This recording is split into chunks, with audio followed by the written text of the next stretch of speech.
आका करीम सल्लल्लाहु ताला अलैहि वसल्लम मेराज की रात जब मेराज पे गए ना, आवाज थोड़ी कम करो, जब मेराज पे गए तो हुजूर ने मेराज की रात देखा जन्नत के अंदर एक महल को, बड़ा ही खूबसूरत महल था, बड़ा ही प्यारा महल। हुजूर ने फरमाया कि मैंने देखा कि उस महल के सहन के अंदर एक औरत बैठी थी।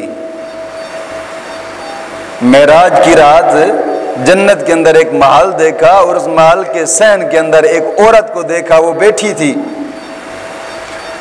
और वुजू कर रही थी।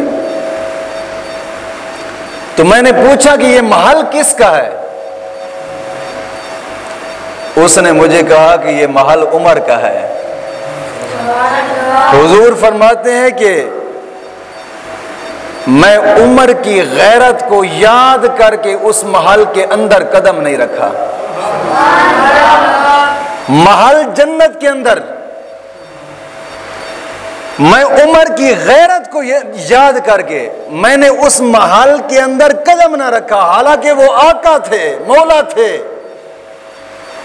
जाते तो जा सकते, मगर बताना मकसूद था कि उमर मेरा इतनी गैरत वाला है, मैं मोहम्मद भी उसके महल के अंदर उसकी इजाजत के बगैर नहीं जाता। वो गैरत वाले उमर।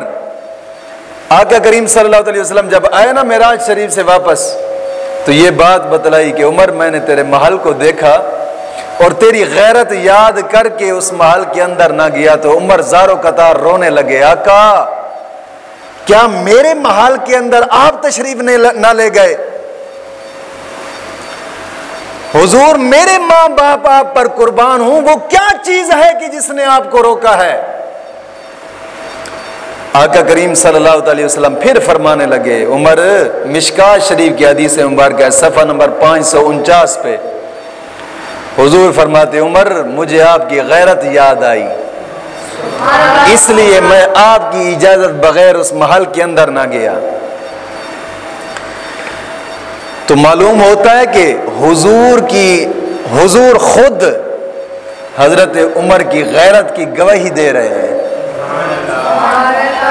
और जिसकी गैरत की गवाही खुद हुजूर दें, और फिर आज का जनाब अली कोई उठ पड़े जाकिर और जनाब अली इधर से कोई दाढ़ी मुंडा और भौंक मारे, गुस्ताखी करे उमर की कि उमर ऐसे था, उमर ऐसे था। उमर तो बड़ी शान वाला था। मिशकात शरीफ में हदीस मुबारक है, नबी करीम सल्लल्लाहु अलैहि वसल्लम ने फरमाया कि हुजूर का फरमान मुबारक है, एक मरतबा जंग से वापस आए। अब तवज्जो से इस हदीस को सुनना, क्योंकि आज उमर की शान होगी और वो भी हदीसों के झुरमट में इंशाअल्लाह अज़ीज़।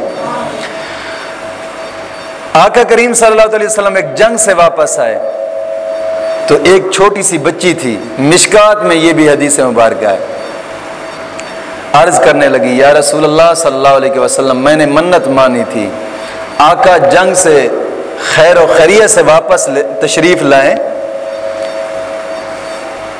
तो मैं दफ बजाऊंगी। हुजूर खैरियत से वापस तशरीफ ले आए। हुजूर ने फरमाया, तूने मन्नत मानी थी? बच्ची अर्ज करती, जी हुजूर मैंने मन्नत मानी थी। हुजूर ने फरमाया, ठीक है आप बजा लें। वो बच्ची दफ बजाने लगी। हुजूर भी तशरीफ फरमा थे साथ, दफ बजाती रही। थोड़ी देर गुजरी, हजरत अबू बकर सिद्दीक तशरीफ ले आए। वो उसी तरह ही दफ बजाती रही जैसे बजा रही थी। फिर थोड़ी देर गुजरी, हजरत अली मुर्तजा तशरीफ ले आए। वो उसी तरह ही दफ बजाती रही। कुछ देर गुजरने के बाद हजरत उमर फारूक तशरीफ ले आए। जैसे ही उमर ने अंदर कदम रखा, उस बच्ची ने फौरन ही ना उस दफ को उठाकर नीचे रख दिया और आप ऊपर चुप करके बैठ गई। खामोश होकर बैठ गई। हुजूर भी देख रहे थे इस मामला को। उमर तशरीफ ले आए, साथ आकर बैठ गए। आका करीम सल्लल्लाहु अलैहि वसल्लम ने एक तारीखी अल्फाज यहाँ पे बोले। अब तवज्जो करना, उन अल्फाजों को भी मैं खोलूंगा, क्योंकि कुछ लोग कहते हैं ना कि हुजूर के सामने तो दफ बजाई गई थी, कि क्यों ना हो कि हम नात के अंदर भी दफ बजाते रहें। नात के अंदर हम असा नात के अंदर दफ बजावांगे, हुजूर के सामने दफ बजाई गई है। और साढ़े बरेलवियां दे विच एक मुल्ला है जिसका नाम अब्दुल हमीद खाने वाली है, वह भी चिश्ती अपने आप को कहता। उन्हें कहा जनाब नात दे नाल तो दफ बजाना सुन्नत है। उस बेवकूफ ने हुजूर दे ए अल्फाज समझना है जेड़े हुजूर ने तारीखी अल्फाज बोले हदीस पाक दे अंदर। हुजूर ने फरमाया मेरा उमर ओ है जेदे कोल शैतान डरदा है। हुण दफ दी आवाज नु हुजूर ने शैतान दे नाल तशबीह दी है। तवज्जो, हुजूर ने फरमाया मेरा उमर ओ है कि जेदे कोल शैतान डरदा है। दफ दी आवाज बज रही सी, उमर आया है, खामोशी छा गई है। जे अगर होंदी ए हुजूर दी सुन्नत ते उमर सुन्नत तो रोक दे सन। तवज्जो नहीं फरमाई मेरी गल ते। जे अगर ए होंदी सुन्नत ते उमर तू सुन्नत डरदी है, या उमर ने सुन्नत नु रोकना सी। गल एवे के खुदा जब दीन लेता है अकल भी छीन लेता है? अकल ही नहीं रहती। उन्हें कहा जनाब अली ढोल ते दफ सुन्नत हो गई है, नात दे नाल बजावनी।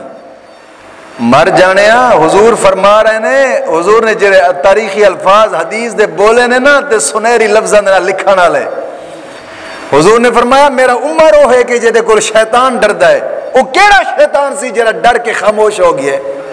सवाल तो पैदा होता है, मालूम होता वो दफ ही सी जेड़ी चुप। यानी उमर ऐसी गैरत वाला है कि जिस दी गैरत दी गवाही खुद हुजूर देने सन।